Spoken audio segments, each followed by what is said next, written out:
Welcome, ladies and gentlemen, to the Off the Muda Scale Wrestling Podcast. It is your trio that will be trying something new out this week, and you better like it. Yeah, Change is bad.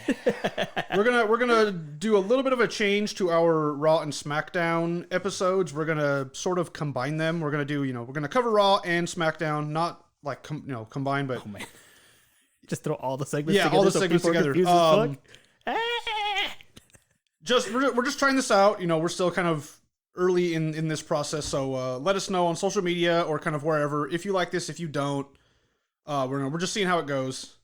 But yeah, Starting off with Raw. Yes. On the 8th. Oh man, it was a good opening because we finally got to see Shane McMahon back. Aren't you happy? Why is that a good thing? That's good. Yeah, why not? Why is that good? Because he brings stupid gimmicks, and I was hoping for a retarded ass gimmick, and I'm like, oh. We kind of got it. I mean, I guess. And I was hoping he was going to bring the strippers back from like the underground that he had that he kicked off. So why was he like doing weird, having a weird interaction with Amos? Because That was like the bouncer that he talked to all the exactly, time. right? Because they were homies, I guess. But he like looked at him. He's like, Yeah, like he was like what's Mad scaring Dog, like the fuck. What's going on? Like, First of all, I don't know what Raw Underground is. Pretty sure that never happened, and they wanted us to forget about it. I mean, to be fair, we kind of did until Shane McMahon came back. Second of all, Amos is scary, and he's a big guy.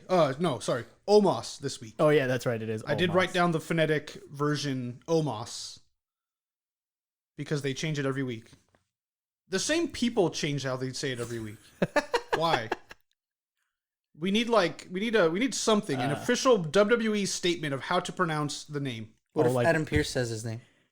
That he said it differently multiple times as well. What if you saw it on paper and there was like two umlauts and there was like a weird enya in there also? I would know how to pronounce that. I wouldn't like. I would. I mean, I wouldn't if it was like an umlaut and then like the Spanish enya in there, but it's silent. Figure it out. Why is there an enya in there? Why not? What? Like, wait, how do you pronounce it with an umlaut? It's like a longer So it'd be most. Umos. Ugh, gross. Yeah. Gross. But yeah, WWE Monday Night Raw, February 8. Shane O'Mac, he says some stuff. Oh yeah, he just talks to Pierce saying, "Hey, Elimination Chamber, we're gonna have all former champions. There's gonna be All of them? Well, not all of them. Oh, man, that'd be great. I want like 100 people in the Elimination Chamber. It's like 8 people per pod. No, just make it a huge one. Like multi-level Elimination Chamber. And when you beat your level, you go to the next level. Oh god. But there's only one level. No, there's multiple The levels. chamber has multiple levels, like a bunch of levels, like 20 of them. But there's still only one ring. Yeah. But like the floor is a cage. So it was like that Hell in a Cell in WCW, where it's Like this stupid 3-layered WCW cell that they've done that they did a couple times. that they never went to the last one, right? No, they did. Ooh. Because at the very top it was Hogan and Macho had to fight from the top all the way Oh out. my fucking. What a But then stupid like idea. real quick to cover this because it's fucking stupid. They had to fight from the top 3 levels, like fighting the Horsemen and the Faces of Fear and a couple other guys. And the whole point was for them to escape. And then they escape, but then the match isn't over. And they go back into the ring. It was really weird. It was dumb. I forget. I think it was 95 or 96. Yeah, go WCW. Yeah. 95 for sure because 96 that would have been NWO. But yeah, oh man. Yeah, so either way, we find out that Randy, Jeff Hardy, AJ Styles, The Miz, and Sheamus, and Drew will be... All in the Raw Elimination Chamber for the title. Yep, so Drew will have to defend his title there. For the championship belt. Is it just me or is it like getting kind of tired of these same faces? That's wrestling though. No, but like these same 6 people always popping up for every single thing. It's always been like that. Like it feels like these are the only 6 wrestlers that they have. Yeah. I mean, Seems kind of weird for a big company like that. If you go back to, let's say, Attitude Era, when people kind of liked it the most, you basically only had 4 to 6 guys who were ever the top guys for that span of time. Stone Cold, Triple H. 4 years? Yeah. Stone Cold, Triple H, Rock, Undertaker were like the main 4 guys for probably 4 to 5 years. Kurt Angle eventually shows up. And they fluctuated, so they went in and out of the mid card. Like Mankind was like mid card for a little bit, but then he went to the main event. Same thing with briefly. Kane. Yeah, but I'm talking about like the main guys. Yeah, that's why. So, but you know, you look at the Armageddon. I think it was Armageddon 2000, the 6-man Hell in a Cell. Other than Rikishi, those other 5 guys were the main 5 guys for like 6 years, and that was it. And that's just what they do. And maybe they were more entertaining back then, and the mid card was way better back then. That's for sure.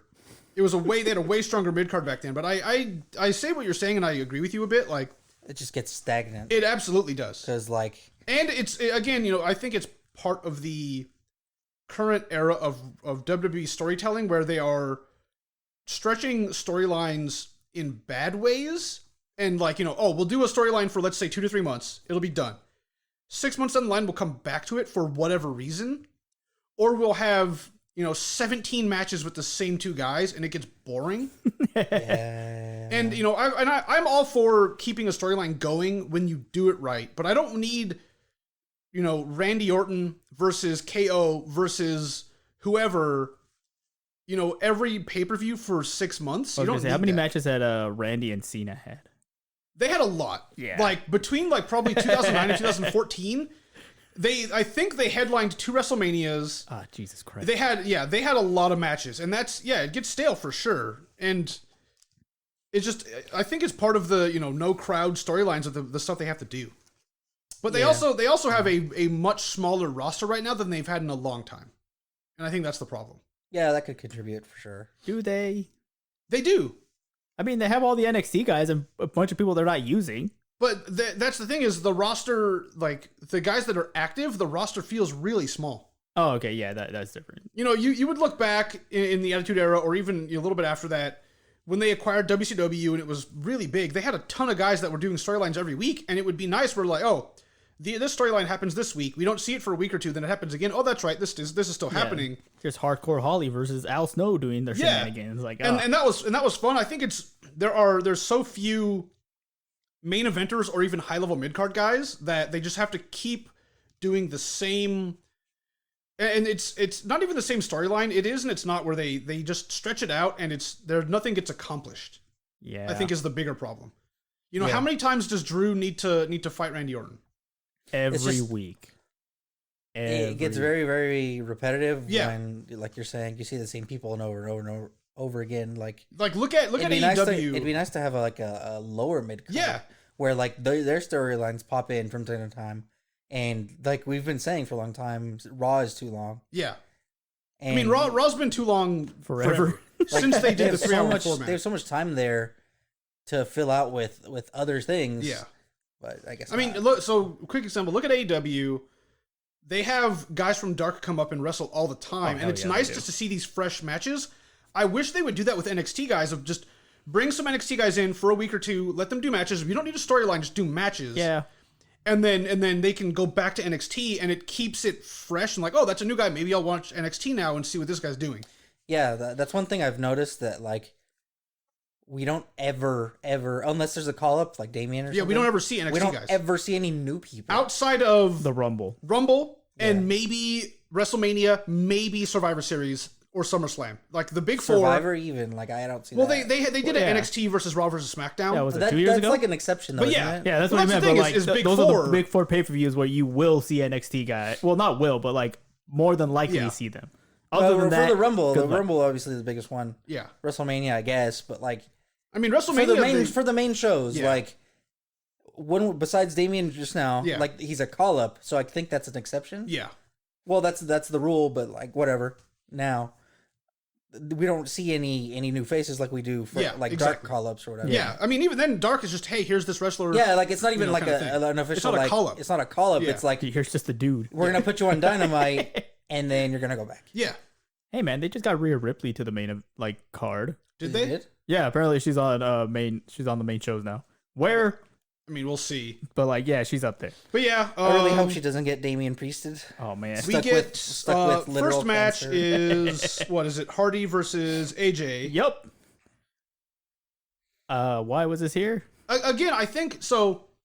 I think it's just to do something to keep all of these intermeshed storylines going. Yeah. And see, this is what I want though. I want random one-off matches to happen more often, but I would like somebody else, not the as Brian was saying, these main 6 or so guys. let's have Jeff Hardy versus some random person. Elias. Sure, we've had that before, and that's the thing. Like, we need random random matches, and not everything has to be part of a storyline every week. Yeah, this match wasn't bad. Like, okay, was it just me or like did Jeff seem tired? He did. Yeah, he looked like he was sluggish as fuck. Like, dude, what's wrong with you? Hitting the sauce. Oh god, that'd be bad. Comes up wasted. I mean, call Sting. Man. Wouldn't be the first time. Call Sting to put him down in a couple Bischoff seconds to stop the match. Yeah. But yeah, it's just, this was fine. I want more of this stuff, but I want it to be featured more with actual longer, better matches. South Park made the joke where wrestling is just dudes talking. That's what I feel Raw and Smackdown are lately. Yeah. It's a 3-hour show with what feels like 2 hours of talking, and then essentially 1 hour worth of matches. So you're saying you want to... Oh God, what was Token's name? Like Kid Congo, some kid that got raised by panthers, But and I know wrestling is part of the storyline and the spectacle, and WWE especially has always been more story focused than wrestling focused. But still, they have to see how the ratings are doing and realize something is wrong. I mean, the ratings for last week were like 1.8 for Raw.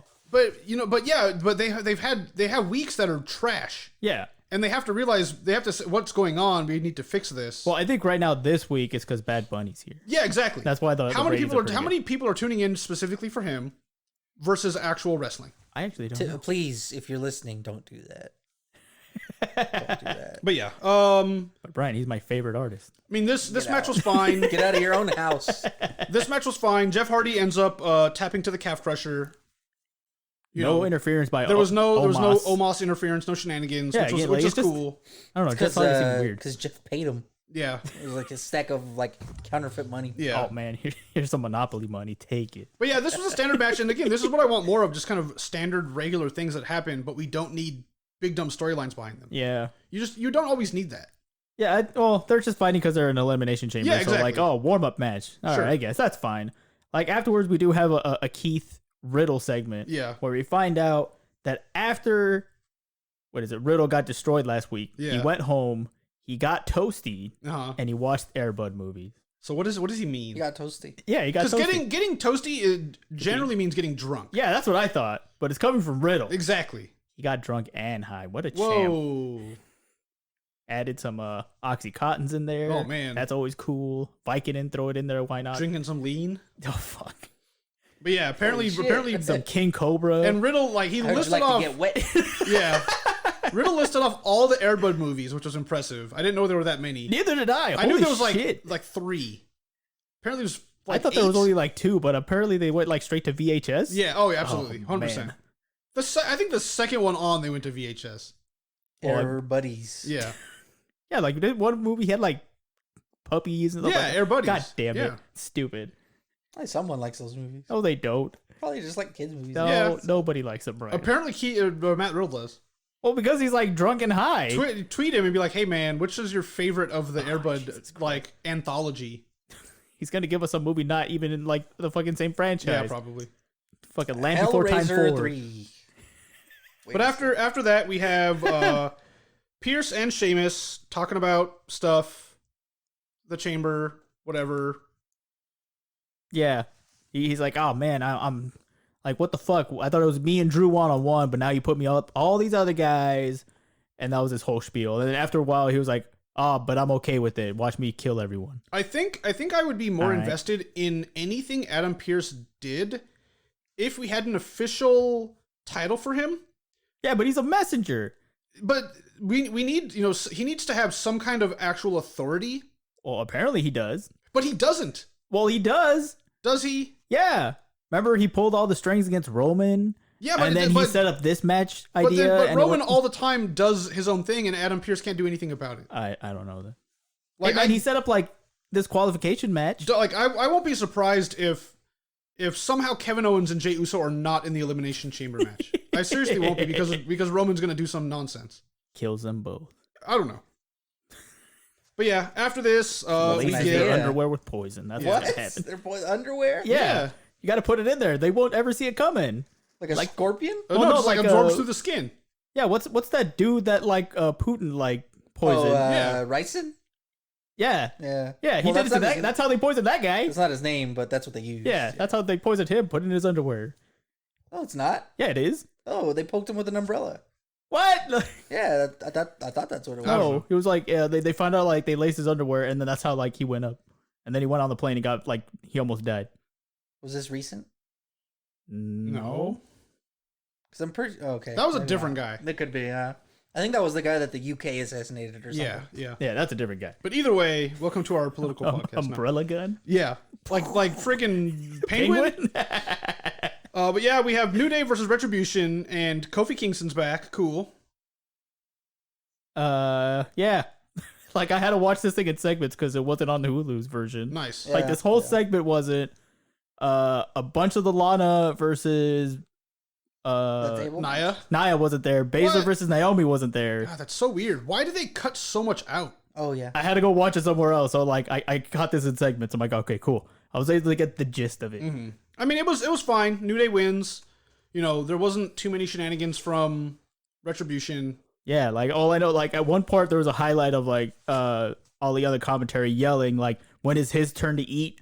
I'm like, okay, cool. So he wants to go eat ass with Vince in his office. Well, he was complaining that, you know, all the main event guys and older wrestlers get to eat, you know, and they have their food is plentiful and blah blah blah. When is his turn? He's saying some very interesting things though. He's like, "Oh, this company is corrupt," blah blah blah. And like, it's the funny thing is he's saying stuff that, you know, obviously it's scripted and ridiculous, but it's kind of true. Yeah. You know, there's probably a majority of people who are happy that Edge won.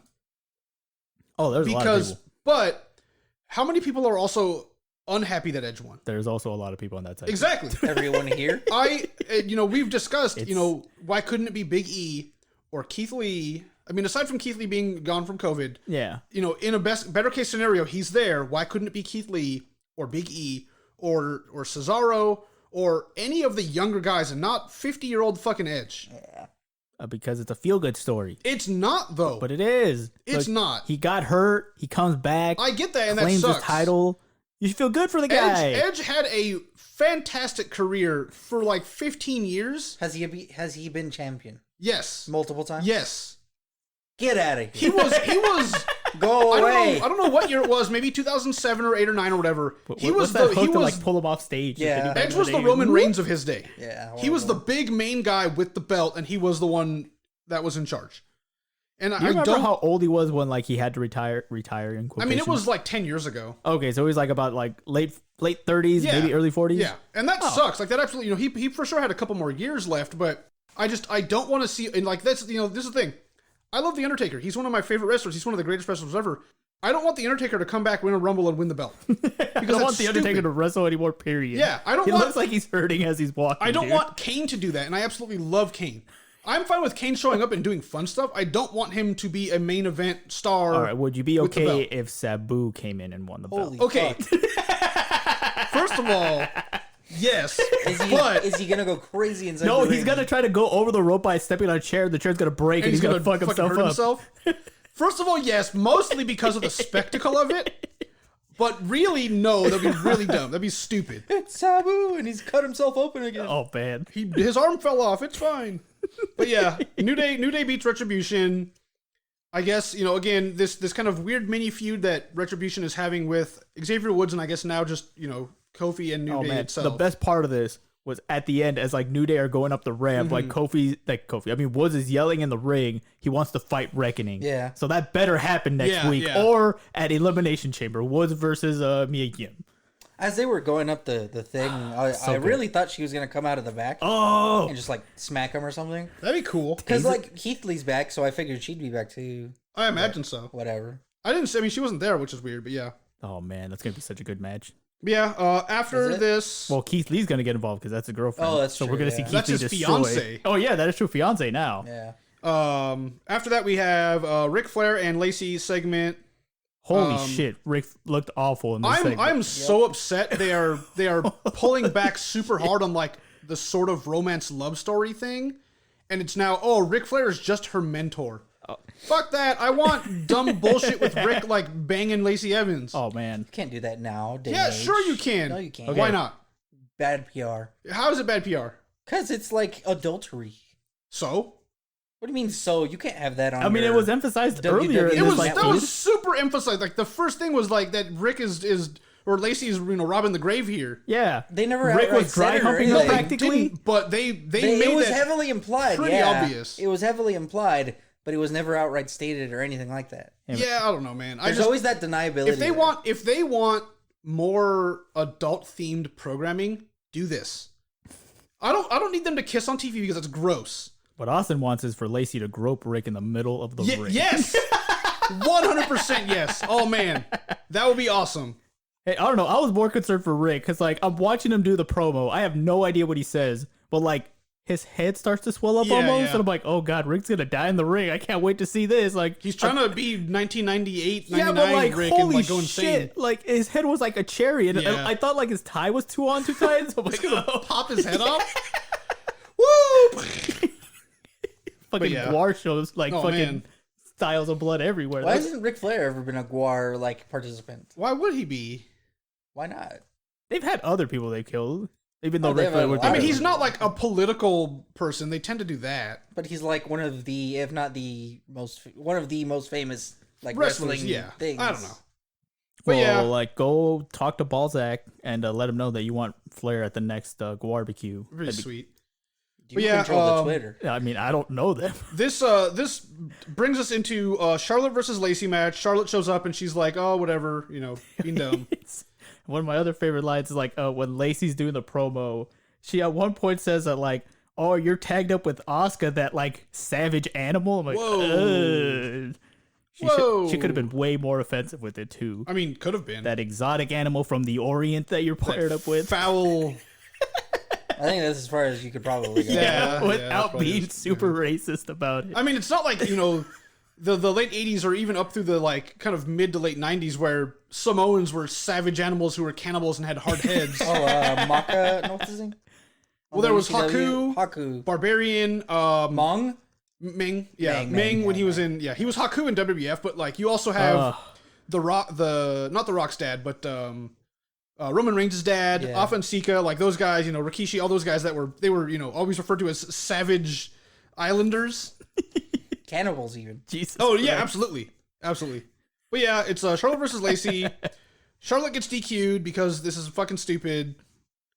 Yeah, so did they show it? Because I saw like a thing on Twitter where I don't know who the fucked up, but like Lacey gets thrown in the corner at one point and like Charlotte charges her, but she stops just so Lacey can slap her.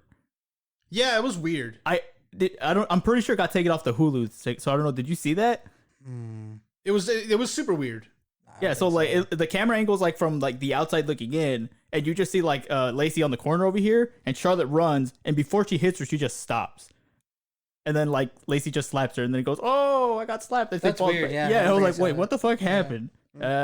Sure, yeah. Oh, to be honest, it was Charlotte. So I don't even remember why Charlotte was DQ'd. Oh, because she kept elbowing. That's what it was. Okay, Lacey the entire time. The 5 time. count and whatever.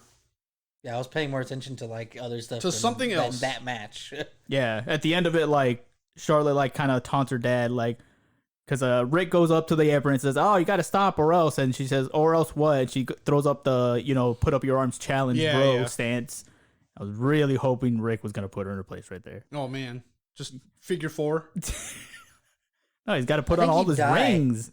Yeah, he'd die for sure. But yeah, after this we get a quick little Edge segment. Hooray! He talks about champions and stuff. It's Edge, whatever. Yeah. We're gonna see this until he decides, and then until Royal WrestleMania. Yeah. Why? Because they want you to know that Edge won, and it's man, if Edge wins, he is. Why? Because I told you, it's a feel good story. It's not that though. Everybody wants. It's no one wants it. They do. They do. I don't want it. I know. I'm with you, but it's overwhelming how like many people want this story, and like how many people are praising Edge for and what? Like calling him like currently a lot of people want to call him, oh, he's like the best promo in the business because you know how people like to be in their fucking weird. But yeah, I'm like, no, I don't think so. I'm good. But he did say one thing that weirded me the fuck out. What? Where like at one point he's he tells him is like, oh, he's a master manipulator because he put all 3 champs for the different brands on like on their feet to get like ready for him. I'm like, wait, how the fuck are you manipulated for doing that? Everybody knows that as soon as you win the Rumble, you could go after any champion, right? So you didn't put anybody like on their toes, asshole. Like, go home, Edge. You're drunk. That's not true. What? That's not necessarily true. How? He did put Finn Balor on his toes because who the fuck would go after the NXT title? Yeah. Other than Charlotte. Well, yeah, I guess.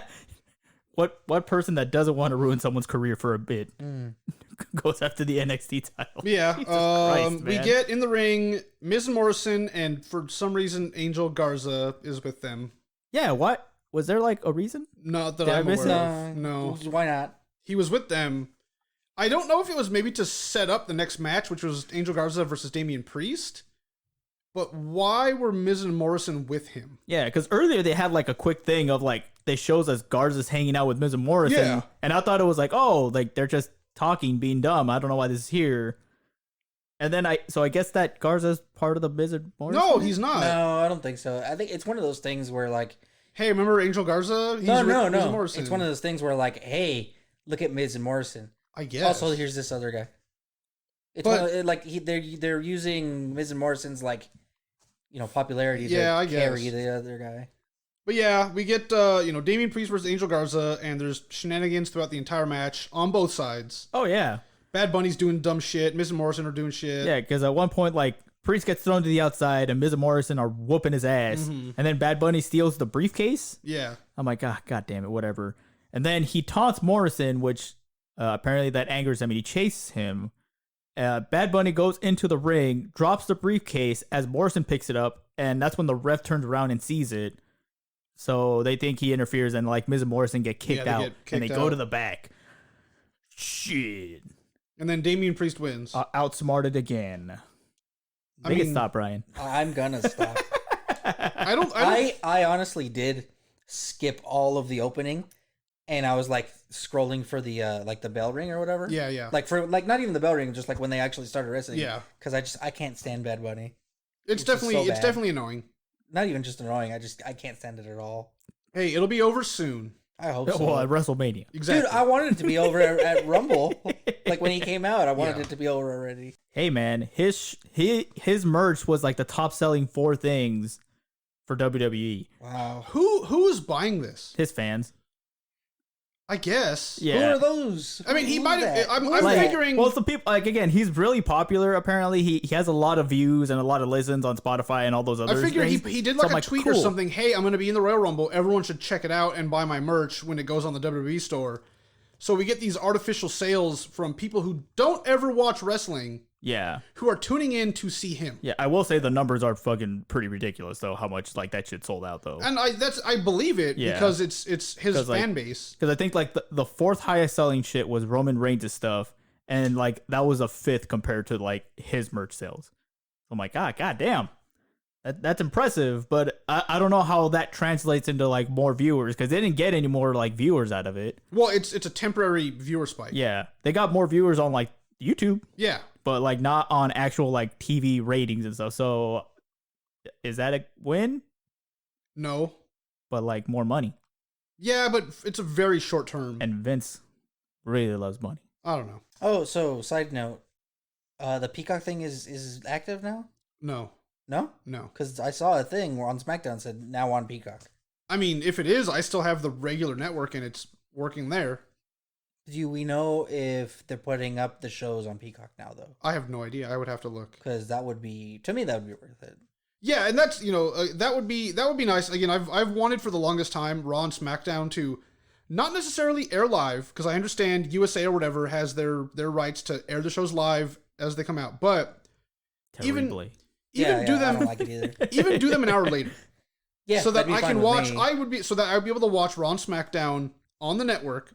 On the same day. On the same day. Yeah. That'd be nice. God. Because it's frustrating to not be able to watch it on the same day like that. Like I'm curious as to the demographics for their viewership. Yeah. Like if it's still a bunch of like boomers or whatever. And or I like don't know. Older fans. Yes. Like but even older fans like yes. know how to use technology and stuff. And like streaming, right? I think it all comes down to the deal that they worked out with USA Network however many years ago, before the network was even a thought. and it's just however long they had the deal worked out for. I can't imagine it's that long. Like, exactly. I mean, you would think. Like, I could imagine, okay, we'll sign a 2 to 4 year contract, whatever. Yeah, but that has to be... the network's been around for like, what, 6 years now? Yes. 7 years. It was 2014. Yeah, holy shit. Yeah. Like, I can't imagine them signing a 10-year contract with USA. I mean, they've been on USA forever. Yeah. It's been a long time. That is true. It's been like, I think 20 years or more. Was it like Channel 26 or some bullshit like that? I don't remember. Yeah, something like that. But they've been on USA for a long time, and they have apparently, whatever working relationship. But you would think that if all these other shows are streaming every week, new episodes, why wouldn't WWE do that? You would bring so many more people to the network. Yeah. Because there's probably people who let's say this scenario, you watch Raw and Smackdown every week on TV. You watch the pay-per-views, but you only pay for the network the $9.99 for that month just to watch the pay-per-view. You don't actually watch any of the other programming on the network. Yeah. Because why would you ever go to a pay-per-view and spend $60 on WrestleMania when you could pay $10 and get WrestleMania there and all the other programming and everything else, yeah. So it seems weird. Well, Austin, I have a black box, so I spend $20 a month. Oh no, the season break down your door. We get a Drew interview talking about the chamber. After that, we get Bianca talking about Asuka and Lacey. For whatever reason, I don't know why she's talking about Asuka and Lacey. I understand Asuka, but not sure why she talks about Lacey. Well, she only brought up Lacey because because the stipulation for the earlier match is if Lacey wins, she gets a title shot against Asuka. Yeah. So like now she's like, oh, I don't even know if you're gonna have the title after Elimination Chamber. Yeah. So I'm very scared that Lacey is gonna win the title. I don't know at Elimination Chamber. I'm so over. This is a segue for Charlotte to get it. Yeah, because they might not want to put Asuka down that much, but they're failing. Not that, but like she doesn't even have a story. Yeah, and she's the champion. Yeah, it's like she's not even a tag partner with like Charlotte anymore. They'll give Lacey a temporary, like literally like 1 day reign, and then Charlotte's gonna whoop her ass and get the title, and then Asuka's gonna get put on the shelf again. After that, we get a pretty decent match of Riddle versus Keith Lee. Oh, man. MVP on commentary. Yeah. The best part, like, when Keith Lee comes out, where he says, like, oh, man, Keith Lee is a kaiju. He's the king of all kaiju. Mm-hmm. That was pretty funny. Shit. And he had the actual belt on there, right? Yeah, he had the U.S. belt on the commentary table. I don't know why. Bobby I don't know why Bobby didn't have it. Was Bobby there? Later on. No, he comes out later on. He comes out later on. But, like... why do you have it? Yeah, it belongs to the Hurt Business. But like, why do you have it out there? To show off that they have it. I get that. You can't leave it in the dressing room. Someone could steal it. Yeah, someone will take it. It belongs to the company. Oh. But yeah, Lee ends up winning with the Spirit Bomb. Decent match. Dude, fucking Riddle got his ass kicked this match. Jesus Christ, man. Yeah. But then after that, we have Nia Jax versus Lana in a table match. I guess this is finally ending the storyline between Lana and Nia, right? I don't think so. Why not? Because now Naomi's involved, and then Naomi and Baszler are gonna have a thing afterwards. It could be a shift. But that's separate. But like, because Naomi is also tag partners with Lana. She's not, though. They had one match. And they won. Doesn't matter. But they won. If they have another match, I will call them a tag team. I wouldn't be surprised if they try to put Lana and Naomi to go for the tag belts. That's so weird. That is so, like, inorganic and just a weird pairing. Right? But that's what I'm putting my bets right now. Naomi and Lana are going to somehow get a title shot. I don't know if they're going to win, but they will try to do something for, like, Elimination Chamber. I don't know. I guess. But we do get... Hold on. Why then do the Nia and Baszler thing on SmackDown later? Exactly. I don't write these things, Brian. I won't blame you anyway. We do get one of the best sells in recent history, though. When Nia Jax tries to do a leg drop onto Lana, like a guillotine leg drop on the apron. Misses. So someone got that, like, what happened. Yeah. Like the famous My Whole line. Someone made a beat for it. Yes. And then someone saw that beat and decided to rap over it. Party on a Monday night. Turn this up for my enemies. Hear this sound, you can't miss it. Yes. So good. It's like, it's a little bit longer than that. What is that? It's when Nia like does a leg drop and she like lands on her ass. Yeah. When she gets up, she screams, "Ah, my hole." like her asshole. I don't know, not my butt or like, oh god, my hole specifically. Yeah. Is that what she said? Yes. Oh it got taken out of the Hulu thing. Twitter lost it. Oh yeah. Was it not on Hulu? No, they took it out. This was a fun match. Oh yeah, it really was. This is what happens when you get, let's say a giant, Nia's pretty big versus a smaller person, and you do fun stuff.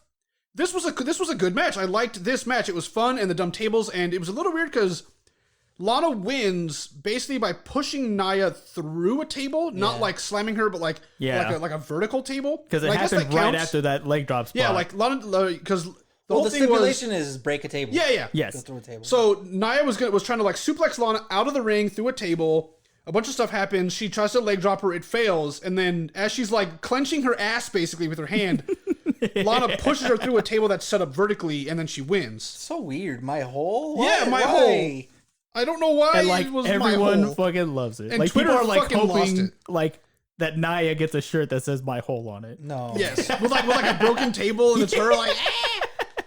That would be great.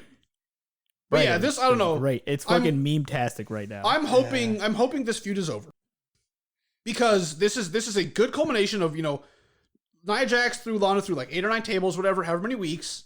Yep. And then there was never really a comeuppance other than Lana won the Survivor Series, and then Lana eliminated her from the Rumble on accident, and then now we finally have Lana putting Nia through a table.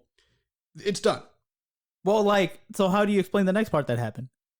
Like, I don't even know how the hell this happened in the first place, to be honest with you, which is Baszler versus Naomi. I think it's just Naomi's back. Because it happened after a commercial, right? Yeah. I don't know. Like I said, I saw this part in, like, highlights, so I saw, like, a good portion of it. I didn't see all of it. It's just... All I know is, like, it was...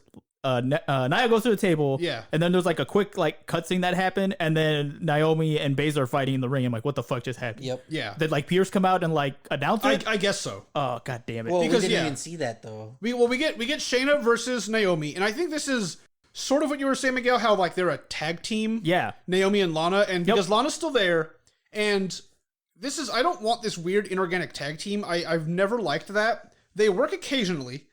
You have a few examples like the bar with Sheamus and Cesaro. That was great. You have Team Hell No. After a while, they became an actual tag team, exactly. Though, right? But when they were paired together, because they were feuding, and they're foreigners. And they're foreigners, but they were paired together because they had a pre-existing storyline, and then they were put together in a tag team for whatever reason, and it worked.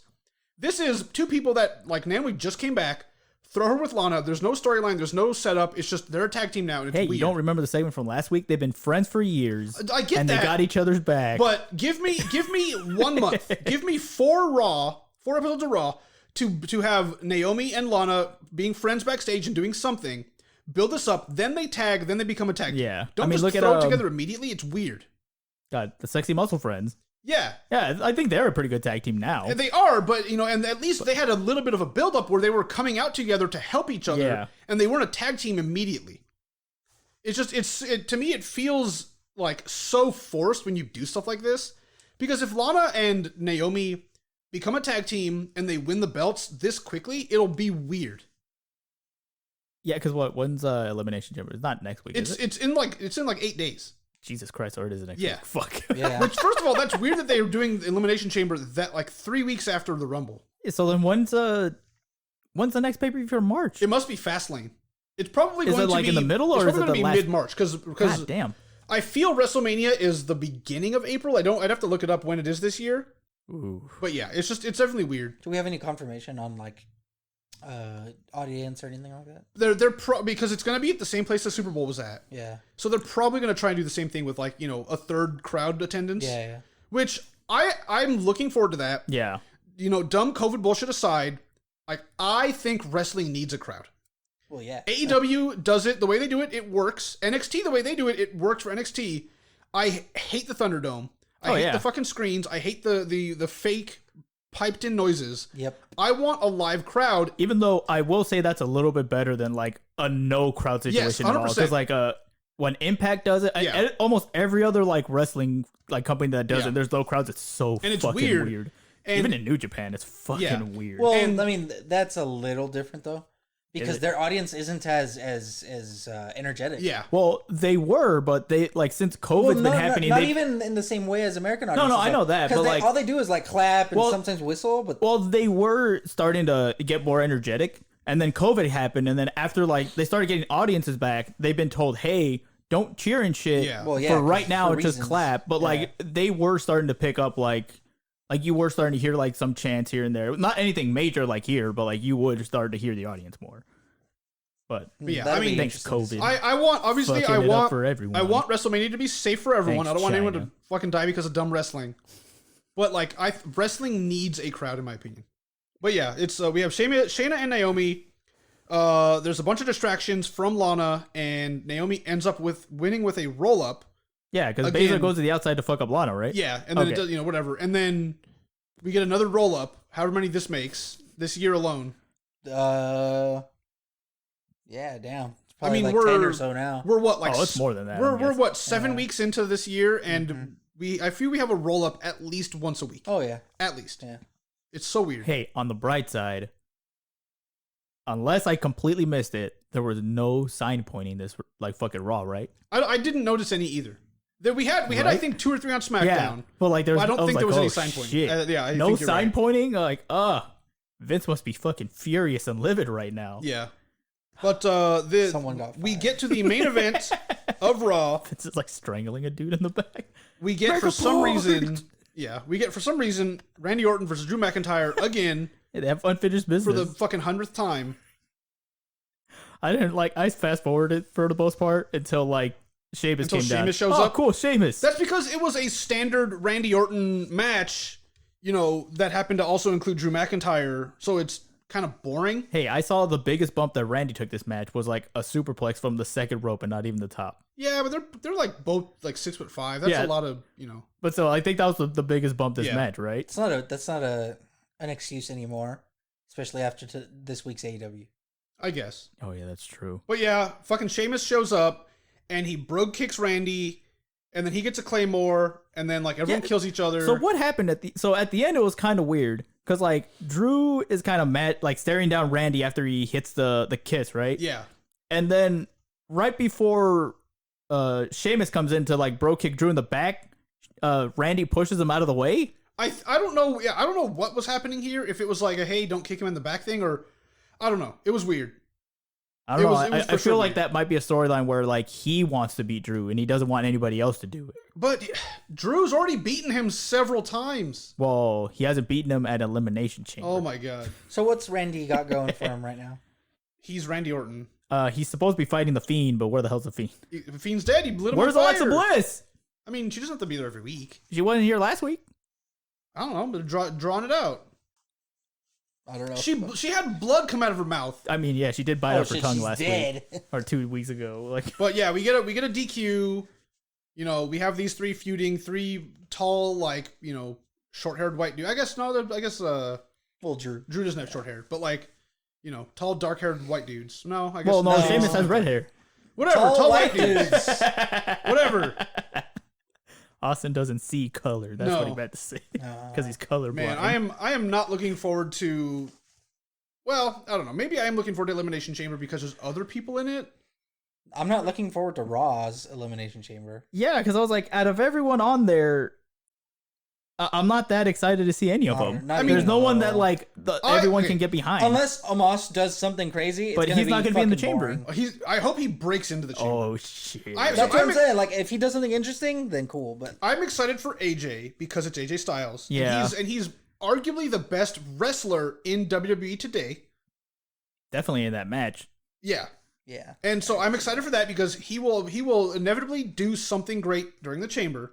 Randy Orton's going to be boring the whole time, and he'll probably come out last, and then RKO 2 or 3 people and eliminate them. And so who is going to go through one of the pods? I'm going to say Miz.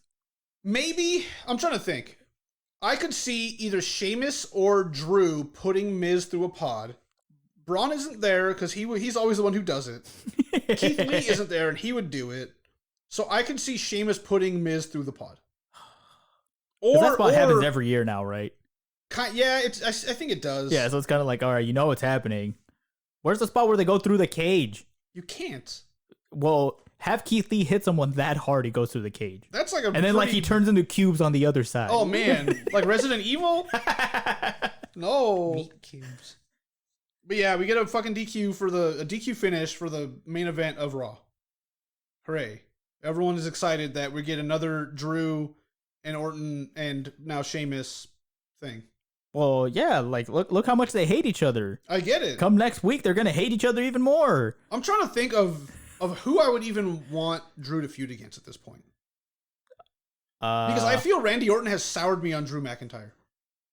I don't have a problem with Drew. It's just like when you put him up against Randy, it gets boring. Exactly. Well, like I said, if it was Keith or Bobby Lashley versus him, I see that would be fine. That. But I would like Bobby Lashley. Keith Lee, I think you can't have two faces like that. Well, I'm just saying if he won the match for like some like qualifier thing and he happened to win, you could have it as a hey, we're still friends and we're still bros, but I'm still going after that title, bitch, and like you can have fights like that. Yeah, but so I think it was just for match wise, it'd be good. I think Lashley deserves the title. That would be cool. That would be fucking like the big one. Yes. Oh yeah. Double title Lashley. Not even double title. Ooh, I'll take double title. Maybe double title for like a week. Yeah, I'll take that. And then so let's say best case scenario, double title for a week. He then gives up the U.S. title and they do a tournament. Throws it in the because trash. This way he doesn't lose. Because if the champion loses, you're kind of making him look bad by giving up the title. Though. No. That's not really his character. That's what Goldberg did back when he won the championship off of. Goldberg doesn't ever count for anything ever.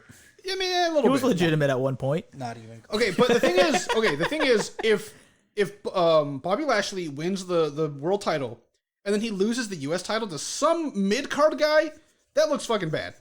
So you would be okay if like Bobby Lashley said "fuck this" and like put that title up on eBay to sell. Sure. Yes. Or even said, "Hey, I'm giving up this title. I don't need the U.S. title anymore. I am now the world champ." Fucking throws it out of the tournament. car. U.S. title tournament. You also don't have to have him lose against the mid card. Have him lose against another main eventer. But why did they want the U.S. title? Oh, just to have it. Why? Yeah, that's like a mid card belt. I just don't want him to, because him losing the U.S. title. Like, why didn't he lose the main title? Other than it was a U.S. title match. But that's stupid. I don't know. I don't want that. Or fuck it, give him two belts and have him hold two belts for like 6 months. That'd be awesome.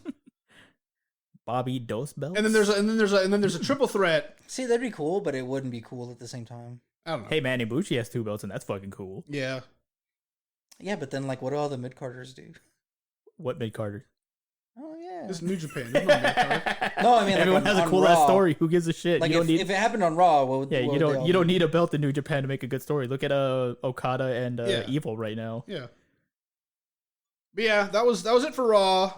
Overall, kind of disappointing because of the main event. I'm trying to think, what did I like? I the Lana and Nia match was fun. Riddle and Lee was cool, other than like Lee just whooping his ass the whole time. Ric Flair almost dying and Ric Flair almost dying. I mean, I don't know. This was pretty standard Raw. I feel it ended with dumb bullshit, and we had Randy and Drew again. I'm gonna give this a 6, I guess. Yeah, it's definitely a baseline Raw. Like there wasn't anything that exciting this week at all. Like I will say on the positive, it did end on like more magic stuff like they've been doing with Alexa Bliss. Yeah. Because like they've been doing that for like, that was like what, three weeks or something like that? 4 weeks of like ending of some kind of like magic nonsense. I'm like, all right, like that's cool, but like you don't have to do it all the time. Yeah, yeah. So at least I'm kind of happy that didn't happen. But 6 sounds good. Yeah, 6.5. I really did like that Riddle versus Keith match. That was pretty cool. We got to hear a sweet meme-worthy phrase this week, so that's also cool. It's a stupid phrase. Come on, Brian, we got a sweet beat. Whatever. I'll give it like a 3. I was fucking bored as shit. Honestly, the Lana match didn't do shit for me. Yeah, I don't care about Nia really. Yeah. So, the Keith Lee Riddle match was probably the best one of the night. Yeah. Plus, you said like for the Raw Elimination Chamber, I don't. Also, Bad Bunny -2 modifier. Oh man. There you go. Oof. Yep. Down the. But yeah, SmackDown on what was it, the 11th, 12th? I don't know what the date was. The 12th. It was. Again, as usual, we start off with Roman fucking Reigns. Hey man, but it's different this time. Pierce is in the ring already. They've done that before. I think I'm in the SmackDown camp pretty solidly now. Yeah. Just because Cesaro's there. Yeah. And Shinsuke's there too, so that's a big plus. I did write in my notes that I didn't hate this SmackDown. Yeah. I liked SmackDown more than I liked Raw this week. Yeah, definitely. For sure. 100%. Which lately has not been the case. Yeah. I think that's mostly because we didn't have any Fiend or Alexa Bliss shenanigans, which I'm enjoying on Raw. And there wasn't a lot of Roman Reigns. Yeah. We had minimal at the beginning, and then like one or two scenes, a little bit of him just like... Yeah, and it wasn't even him talking. It was just like a quick like... him watching TV. There's Roman. But, Roman Reigns is in the ring. Adam Pearce is there talking about the chamber. And this is why I got this clip, because somebody mentioned, I think Tom Phillips was like, oh man, how angry was Roman Reigns when Edge refused to announce his thing. So I just figured this is Roman Reigns backstage when you don't see him. He's just like screaming his head off. The room and shit. Yeah, he needs to be calm and collected when you see him, but when not, he's like destroying things. Oh man, I God damn it! Ever since the beginning of the year, I skip all Roman segments. And that's fair. Yeah. Because they're boring. I literally skip 15 minutes into the show. Because and see if Roman is still on screen and keep skipping. Because he spends 7 minutes getting to the ring, and then he spends 3 minutes doing nothing, and then he spends 3 minutes talking. More. Hey, he said one cool line, which he says that he can't ever drop the belt. He can't drop it to fucking any challenger. He can't drop it to Gravity. He can't drop it because he tripped. Roman can't ever drop the belt. I agree. So now you know. He physically can't. It's stuck. It's sewn onto his skin. And I agree. It's like an immovable rod on the belt. Whoever beats Roman Reigns finally for the belt, they have to take Roman off TV for 6 months. I wouldn't say 6 months. 3 months would be good, though. Long enough to make you forget that he was this dumb, unbeatable champion who finally got beaten. And it's... Dude, that's like a 3-year thing. At least with... If you look at how Brock Lesnar was as dominant, it's because he beat the shit out of people. Oh, yeah. And he wasn't on Raw or SmackDown every week talking dumb bullshit and being in charge. Well, Heyman did that for him. And the thing is, Heyman wasn't there every week. He would we would finally get a challenger. They would challenge Brock. He would beat the shit out of them. And that was it for another 3 months. And while I didn't necessarily enjoy that, I'm begging to go back to that versus what we have with Roman Reigns now. No, which is what we need absolutely absurd. Is fucking Brock Party back. What? Don't remember that shit when he had the boombox bullshit? Yeah, so it was Brock Party. Oh, so good. If you would have told me 3 years ago that you're gonna miss champion Brock Lesnar, I would have called myself insane. I would have fucking fought you on the spot. Exactly. I would much rather have champion Brock where he's not around, because then you can focus on everything else, than having 90% of SmackDown be focused on Roman Reigns. Yeah. I can't stand it. Yeah, because even with when Paul Heyman has the mic, he does say some pretty cool stuff, like he always does. He's always been great at the mic. I think the best line on here where he says oh, don't you remember last year's WrestleMania? It was the lowest attendance score ever. I'm like, wait. But there was nobody there. Yeah, so that was a stupid joke. I'm like, oh, okay, that's kind of cool. But either way, Paul Heyman is great. Brilliant. Dangerous. I just don't like the kind of sycophantic version of him where he is. I don't know. I don't think maybe it just stems from me not liking Roman Reigns. Yeah. Hey man, we also got to see another cool clip where at one point Pierce goes out of the ring and he drops the mic, fucking fumbles it. It's fumbles. It was always fumbles. Yeah, he did drop the mic, didn't he? I forgot about that.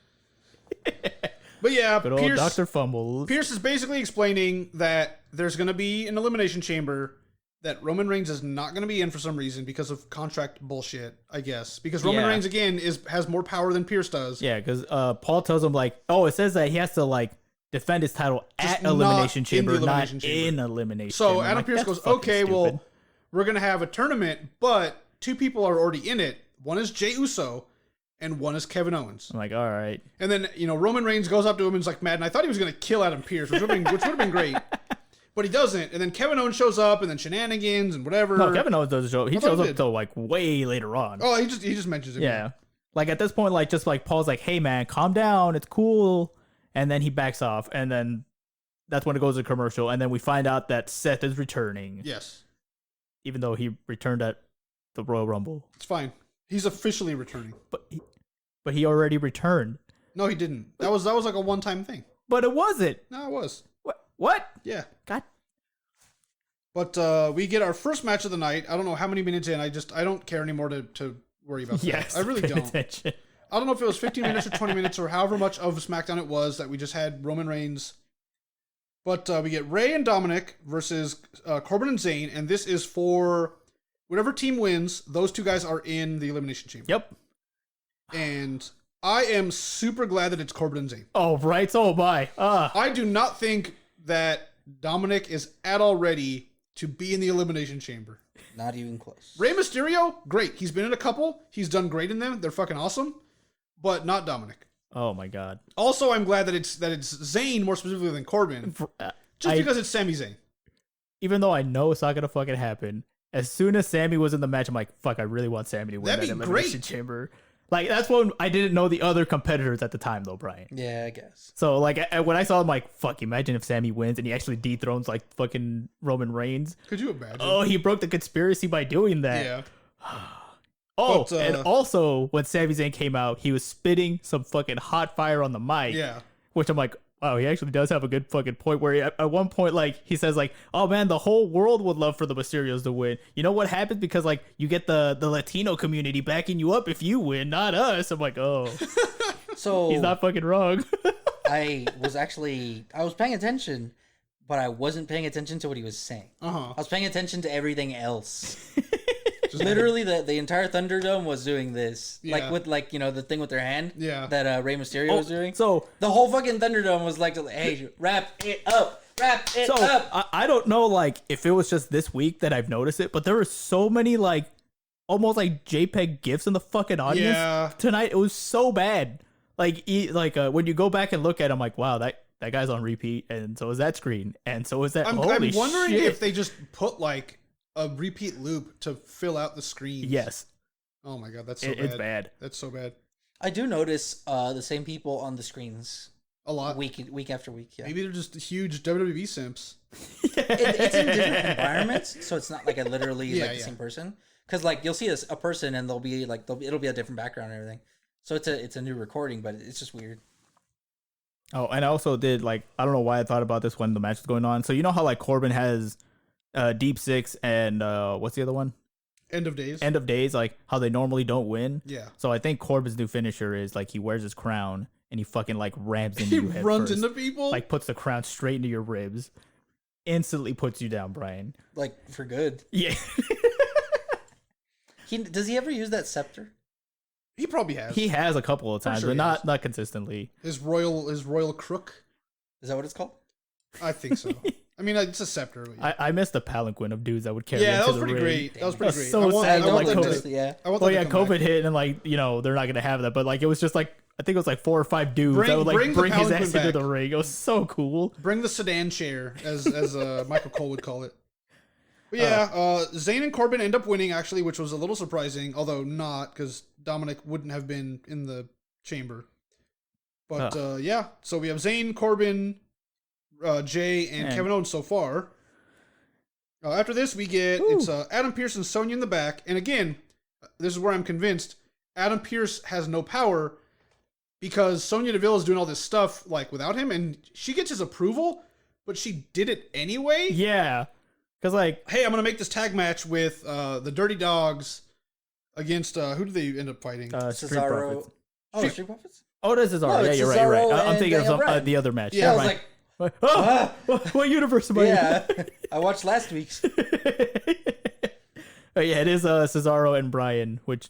That'll be, I mean, that's later, but yeah, she's like, oh, I already did it. And he's like, oh, great, cool. So, like, why did he even need to be informed? Oh, it was the same thing for the other matches. How she kind of threw out an idea, and he's like, "Oh man, that sounds like a good idea." And he's like, "Oh, I'll get everything ready. Don't you worry." It's signaling. I think it's signaling a shift in power. See, and so they're gonna have Sonya take over SmackDown. I would like that. Adam, well, because Adam was even wearing a red shirt. Yeah, so. we need. So like, I feel that Raw and SmackDown work better when you have a quote unquote commissioner or general manager or whatever. Because that way, you know, you have someone who's in charge who can like do things, and either be evil or not or whatever. And if they're evil, the faces get mad. If they're not evil, then the heels get mad. And you need someone in that kind of authoritative position, like Classic Vince was, or even the Authority was when it was Stephanie and Triple H. And it just, to me, it's more fun that way. But that could just be me. Yeah, I think with Bryan, they're definitely shifting into like a general manager or general messenger from the gods. I don't fucking know whatever they want to call it on each show. Official is the official term. After that, we go still backstage. We have so fucking weird.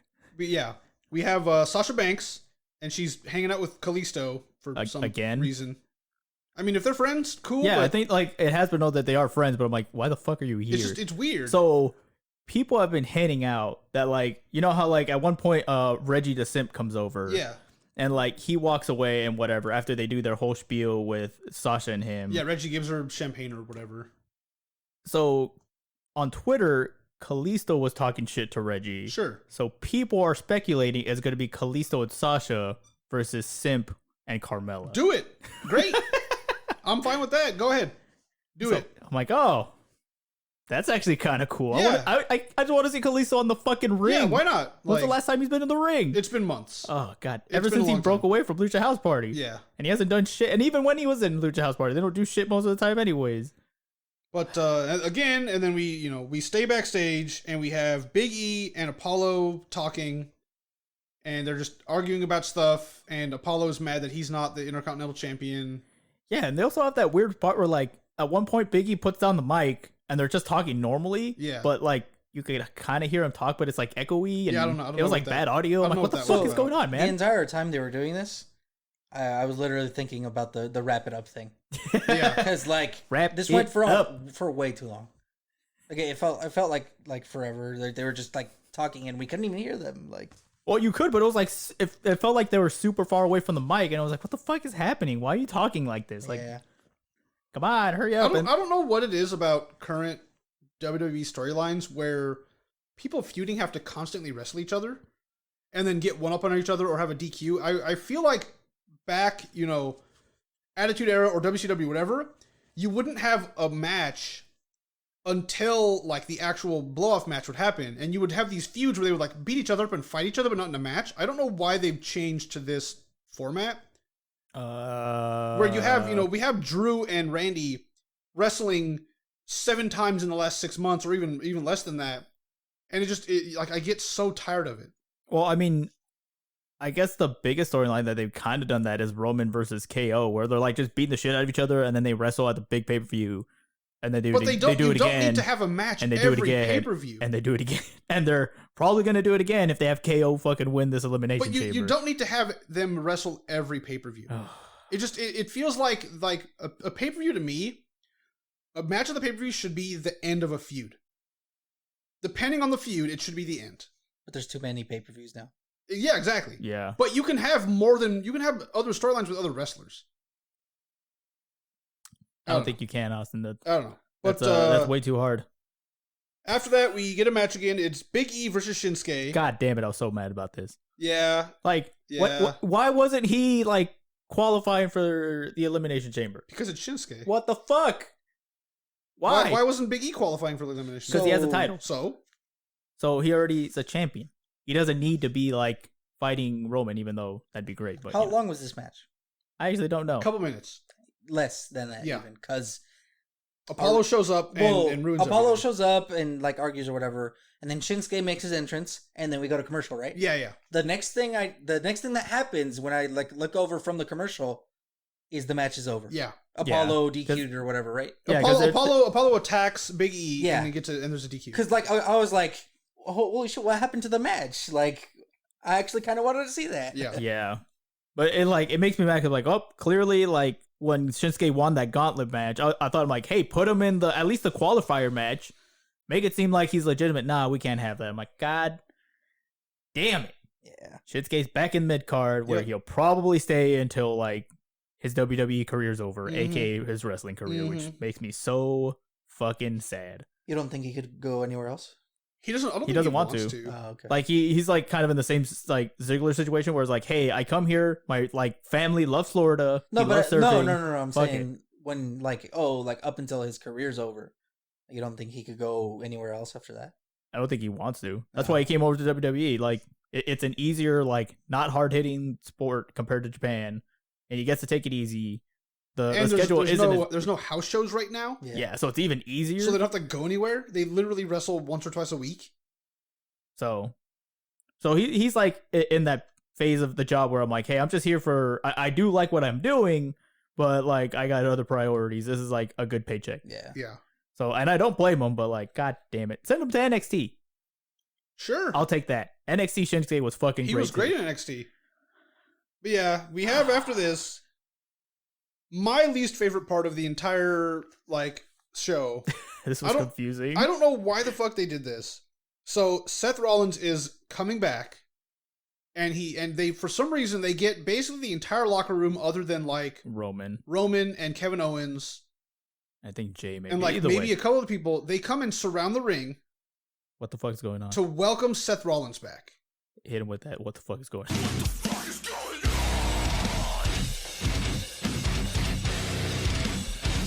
on? Why? Yeah, I don't know. That's Why? A weird one. This was so weird.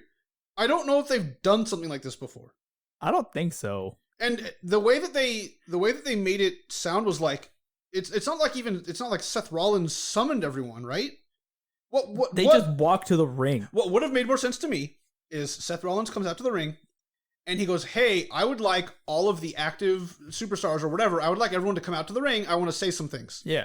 So I was even more confused because like, so he comes back to his old like Burn It Down theme. I'm like, oh cool, I actually like that theme. It's kind of neat. Yeah. But like he's still kind of acting theme, like the Messiah. Yes. So I'm like, I'm confused. Well, he has fucking his dumb one glove on and everything gross ass everything leather. God, I wonder if he was wearing leather socks. He had leather shoes and a leather suit and a leather shirt and a leather tie and a leather glove. God. And everything was leather. Fucking chafing hard. That's what happened to Seth right there, dude. God damn it. But yeah, so we get basically 99% of the current SmackDown roster outside, women wrestlers, men, whatever. I don't know why they were there. It was weird. And he just basically explains, "Oh, I'm a dad. Great, cool." So everyone who has a kid gets this now? I don't know. So does that mean Rowe from Viking Experience is going to get this when he comes back? No. He has a kid. Why does he get one? He's not Seth Rollins. God damn it. But Seth is like, "Hey, I'm back. I'm the Messiah. Everyone needs to follow me." And then everyone leaves because like, "Oh, you're crazy," except for Cesaro. Yeah, why didn't Cesaro leave? I think Cesaro's like, "Man, like, you lost it." I think he's maybe talking to the commentary tables like, "Hey, man, what the fuck is going on?" Yeah. And, like, he does turn back. Yeah, like, no one knows why did he stay? To start a feud. So I found it weird because, like, he's talking when the lights are all going off, and he doesn't notice them all leaving as it's still dark. Seth? Yeah. No, I think he was noticing, but he's like, "Well, I'm just going to keep saying my thing." But, like, when the lights turned back on, he was, like, looking around like, what the fuck? Where is everyone? I don't know. He's always like, wait, what? So you can't see when there's barely any light? Like, it's not that dark. But, Cesaro's there, and he's like, "Hey, man, you're crazy. I'm out of here. You need to stop." And then Seth attacks Cesaro and kills Cesaro. Yeah, and also, like, I think you made the point when we were watching it, like, because at one point Seth says, like, "Oh, he's, like, the leader for SmackDown." Bullshit. You're like, well, what about Roman? Exactly. See, and at this point, I wouldn't mind a Seth versus Roman storyline. Because Seth is like, Roman "Hey, would man, have came down as like, fuck you, it's my SmackDown." Yeah. And then, Seth, like, created the Shield, quote unquote. He was the leader of the Shield. Yeah. He's the only one who can topple Roman Reigns. I would be slightly invested in the story if they do it right, because it's not the same three people that we've had the last 6 months. Like Seth could be a good exactly not stand-in, but like a good replacement for KO. Exactly, which we've been with. We've been seeing, 4 months. And I think KO's great. I just think the storyline is exhausted at this point with Kevin Owens and Roman. But yeah, that was it. Seth's back, hooray, whatever. After this, we get Bayley versus Liv Morgan with Ruby Riott kind of outside helping her. And then, why was Tamina and Natalya watching this match? Because they're all friends. What? I don't know. Yeah, I was confused. I'm like, why do they care about this match? Who gives a shit? Because it's a tag team, and I guess they're a tag team. But, like, it's not a tag match. Man, I don't know. That's why I was like, why is this happening here? Because they're all friends. But they're not. Shut up. The only thing that was connecting all these people was Billie Kay. And no one likes her according to kayfabe. I mean, maybe I'm trying to think. See what I mean? I'm so weirded out. I guess that's true. Billie Kay's well, she hasn't tried to appeal to Bayley yet. Yeah, she has. Did she? Yeah, remember last week when was it last week? Yeah. Yeah, when Ruby lost and Bayley was going off the ramp, Billie chases her with a resume in hand, like, hey, like. But again, we get a standard match, whatever. It's Liv and Bayley, and then Billie Kay shows up again with an apology resume. Yes. Trying to give that to Ruby Riott, who then slaps it into the ring, distracting Liv Morgan, who then loses. Yeah, because like the ref has to clean up the mess. 100%. This is not Billie Kay's fault for once. Right? So even Graves agreed. He said like, "Hey, Ruby threw the resumes in the ring, not Billie." Yeah. So same with last week. Last week it wasn't Billy's fault. Yeah. Last week all Billie was trying to do was like push the ropes closer to Ruby. Yeah. So she can break out of the thing, and then Liv distracted the ref. So this is clearly everyone's fault but Billie Kay. Right? Yeah. Yeah. Because like when she was trying to team up with Tamina and Natalya, maybe Billie could have done something wrong. A little bit. But like she was clearly the good guy here. Even though I still actually kind of want a Billie and like Bayley thing to kind of happen. That'd be great. Like I would be super down for that. I'm hoping that's what happens. I'd be super down for that. Because essentially, I think Billie Kay has caused everyone but Bayley to lose their matches. And even then, it wasn't. Even if it's not her fault, she's involved, and she's involved. I do agree with what we said. I think it was a month ago now or something. But we need a women's mid-card belt. Yes, that'd be awesome. Hard. Yes, and you can have one and have it defended on both sides. Yeah, because you have the two women's title belts, and it's again, it feels the same where there's 3 women on either brand that are legitimate threats for the title belt, and then you have the tag belt, which is on both brands. And while I don't feel like any tag team is a legitimate threat to the women's tag, because all the tag teams other than the Riot Squad are just like randomly thrown together, and I don't think the Riot Squad could beat Shayna and Nia. We need women's Intercontinental title or something, some other belt, so that anybody else can go after that belt. Anybody else. Yes, even a guy in women's clothing, like we saw that match last night. I mean, hey, freaking Santino did it for a couple months. Oh, but speaking of like tag teams, so like I was watching an interview that they had with Peyton. Yeah. So I don't think there's gonna be an Iconics reunion for a long fucking while. Really? Because the way she says like, so her thing is like, she wants to feel like it's her time now. She wants to like see how far she can go like on her own. Absolutely. Kind of thing. Like she's happy for Billie that like she's getting TV time and she has her story and she wants to kind of do the same thing on Raw, but that's not fucking happening. No. Well, it's because she's not Charlotte or exactly. So like that's kind of what she wants to do, and she wants to see like what she can do by herself right now. So I'm like, God damn it. Why you gotta shatter fucking Austin's dreams like this, Peyton? At least Billie's doing all right. Yeah, I mean, yeah, that is true. At least we get to see like Billie almost every week on SmackDown. Mm-hmm. So that's kind of cool. I'll be happy for that. The better half of the Iconic team. See, I mean, I am obviously more of a fan of Billie Kay than I was Peyton Royce, than I am Peyton Royce. But I liked the team of the Iconics as they were, but I don't know. I wouldn't say I wouldn't say better half. I would say, in my own opinion, Peyton Royce is a better wrestler than Billie Kay. Oh yeah. But Billie Kay to me is more entertaining than Peyton Royce is. So that's why they worked so great together, because it was the entertaining half and like the better wrestling half. And Peyton Royce was entertaining in her own right, but like they just combined so well into a great and entertaining team. Whether they were heels or faces, it didn't really matter. But yeah. Like pineapples on pizza, man. Fucking fantastic. Get out of here with that. Fuck off. Delicious. Mute him. Get out of here with that. Mute his ass. Get out of here with that. But yeah, savages. Liv loses. Savages. I don't put like weird ass stuff on my pizza. Yeah, tweet us and tell Miguel how wrong he is that pineapple. Or I'll block all of you immediately. Oh man, this tyrant over here. But yeah, Liv lost, and it's not Billie Kay's fault. And again, I want to know where this is going with Billie Kay, because she hasn't wrestled in a while. Which, whatever, you don't always need to wrestle to be a fun personality on wrestling, but I'm curious to see where this is going to end. If, like, everyone's going to beat her up and she's going to be without friends. Oh, man, I hope not. Kind of already there. I guess a little bit. Yeah, I was going to say, like, in kayfabe, who actually likes Billie? Maybe Bayley. Maybe Bayley because she's like inadvertently helped her so much. Maybe though. But Bayley's kind of like a weird character where like you kind of don't know. Yeah. What she's gonna do. Yeah. So. But yeah. After this, we get Street Profits versus Otis and Gable. This was a good match. I liked this. I was disappointed. Okay. In the fact that Otis didn't get much ring time. Yeah. They really played up the whole like Chad Gable thing, like and you know I thought he was in the ring way too long. I think they, in my opinion, at this point, Otis kind of shows up, does a little bit of power moves, and then does the caterpillar, and then he's done. Yeah. And that kind of sucks because he can clearly wrestle well. You know, the Heavy Machinery did plenty of good stuff, but all they see him is just like a fat guy. Like, hey, you're a funny fat man. Go in there, do funny fat man things, and get out. And that sucks because he deserves to be, I guess, in the spotlight a little more. Oh yeah. And it's weird because it's, Chad Gable is training Otis. So to me, that's like Chad Gable is the mentor and Otis is the one who needs to be focused on more. But I don't know. I don't write. He even came out with a what was it? A cape or something? Yeah. That said Alpha Academy trainee. Yeah. And I was like, what the hell? I mean, that's the thing they've been doing where, Chad Gable is trying to improve. No, I know about the whole Alpha Academy thing, but like it seems weird, like you're saying, to put him in the like less experienced position. Yeah. Come on, Brian. He was training. Even though Chad Gable is the newer guy by a margin, right? No. Oh, Chad Gable.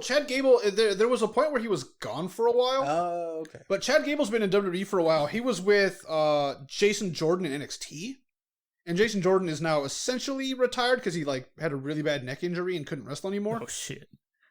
But I mean, Chad Gable's been with the company for a little longer than Otis for sure. But Street Profits end up winning.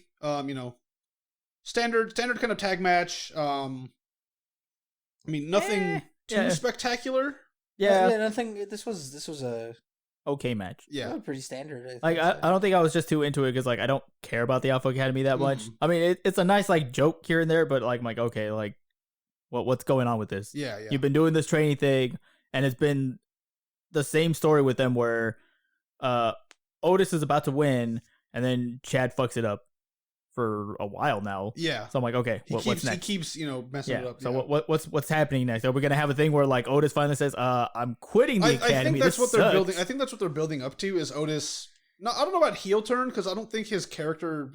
Well, no, like the heel in that is fucking Chad. Yeah. So ever since the beginning of Alpha Academy, whenever that was, I don't even know when that was. Mm-hmm. How long has this been? I mean, it's been minutes. It's been less than 6 months. I feel. Yeah, like it feels like Chad Gable, towards the beginning at least, had ulterior motives. And he had that kind of vibe to him. Maybe not so much anymore. And it feels more of a like straight on type of thing, like where Chad Gable literally, like he legitimately wants to help him.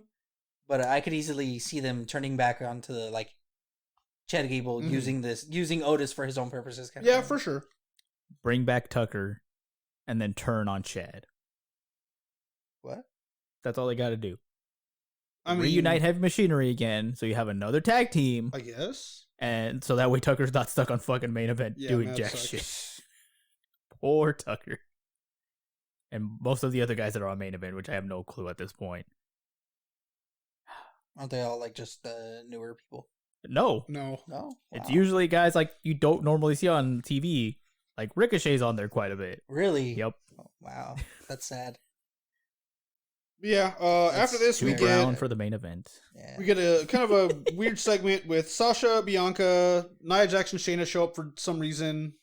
Yeah, there was 2 sign points in this segment though. Yeah. Bianca's still not sure who she's going to challenge. Why were Nia and Shayna here? Yes. Because according to Nia, like why is everyone talking about you? No one cares. I'm like, wait, but she won the Rumble. What are you talking about? No. I thought it was super funny. Nia's first line, she said something like, as soon as she came out, she's like, something, are you like something relevant? I forget the line exactly, but it just made me crack up because she was describing her very own situation. The irony. But yeah, this was like I don't know what the point of this was other than to have Bianca come out again, point at the sign, say I won the Rumble, and then not challenge anybody. They also try to recreate the fucking like my whole thing from Raw. That's true, yeah. Which I'm like, that I don't know if she actually said the line. I don't think so. So I'm like, you struck gold once. Just say the line and leave. You don't need to do it again. You talking about the recap? No. Like, so you know when Nia's on the apron and then Sasha and Bianca kind of trip her, so like she lands on the apron again. Oh yeah. And she's doing the similar movements that she did like on Raw, but she doesn't say the line. Yeah. So I'm like, oh, okay, well, are we gonna have like this? This to me, that's gonna be a reoccurring now that they've thing. done it twice. This is peak Vince McMahon, where someone keeps like injuring their asshole. Peak Vince McMahon. He probably thinks this is fucking hilarious. Oh yeah, he's loving it. It was great the first time. I thought it was funny the first time. They're gonna milk this for all they can. Oh god. She's gonna come out with like an ass bandage because she hurt her fucking butt, and then like it's gonna happen again, and someone's gonna kick her in the butt, and like Vince is gonna be cracking up backstage. Oh, man. This is peak Vince McMahon. It's gonna be a doctor says you have a fucking broken asshole. Yeah. Congratulations. Oh god. Peak Vince McMahon. Stop it. But after this, we get the main event, which I'm so glad the last thing was an actual wrestling match and not Roman fucking Reigns talking. Right? And it was a good wrestling match because it was the Dirty Dawgs, who are the SmackDown Tag Champs, versus Cesaro and Bryan. You know, and this was a fantastic match. Yeah, it was really fun. You know, it's 4 really solid, great wrestlers. Yeah, like, because, so the match is going, and at one point, like, Sami and Corbin show up on the ramp. Yeah, they just show up to watch. I'm like, why are you here? All right, whatever. I mean, they want to see who's going to be in the chamber. I get it. They could have showed, like, the segment in the back where their, like, backs are turned and they're, like, looking at the TV on the side. You need to just, at least they're watching it normally. This was a really weird match for me. Why? Because it was a good match if Cesaro and Daniel won. It would have been a bad match. They did win. Yeah. I know. But it would have been a bad match had they not. If the Dirty Dawgs won. I don't know if it would have been bad. It would have been. Wasn't it an Elimination Chamber match? Qualification, Qualifier. Yeah. And that it would have been a little weird to have Dolph Ziggler and, you know, it would have been weird to have a tag team in the Elimination Chamber. Yes, a little bit. Yeah, but then you'd also have like what, heel, and then faces Kevin Owens. Well, Cesaro is technically a face. I mean, he's not a heel anymore. He's switched over now, especially with tagging with Bryan and they win. He's face for sure. Oh yeah, once he shook fucking Daniel Bryan's hand, he was over. So. But yeah, that would have been super weird. It's like, so everyone against Kevin Owens. Yes, but we have wins. Yeah, but we Cesaro and Bryan win. So now we have, you know, Cesaro, Bryan, Sami Zayn, Baron Corbin, Kevin Owens, and Jey Uso. I will say that when Cesaro does the big swing to Ziggler sells that shit fucking like, because you know how like because like most of the time people like put their hands on their head while they have the swing. I'm like, understandable, but like Ziggler just like went fucking like roller coaster mode and like arms out, enjoying life. But of course, damn it. After the match, I'm actually not a big fan of Dirty Dawgs. It's a dumb name. Well, no, just the dumb tag team. Yeah, it's kind of a dumb tag team. They're just like, hey, you guys are two bad guys, aren't doing anything, right? Tag team. Well, just the style. It's just like they're super generic too. And that sucks because Robert Roode, when he was in Impact, part of Beer Money, that tag team was fucking awesome. Did he have a was he the beer part or the money part? Both. He had. Yeah, I mean, they were great. Like, because Robert Roode now is just like, big tough bad guy. Yes. Generic. And Ziggler is kind of like similar, where he's like generic bad guy. Well, he's generic like clever bad guy asshole man. And that's I think that's just because the story is so dominated by Roman Reigns, like in his storyline, that a lot of the other guys don't get a chance to do much. Maybe, which sucks. I mean, Robert Roode had a decent character for a while when he first came to WWE, but obviously now that's not the case. But he was a big deal in NXT, right? Not as much. He kind of came like through NXT really quick. Same thing with Samoa Joe. Samoa Joe wasn't in NXT for very long. Okay. But there's a big brawl happen. Starts. Yeah. Sami Zayn and Corbin get in there, and then Kevin Owens shows up and he stuns fucking everybody. Everyone hit that button.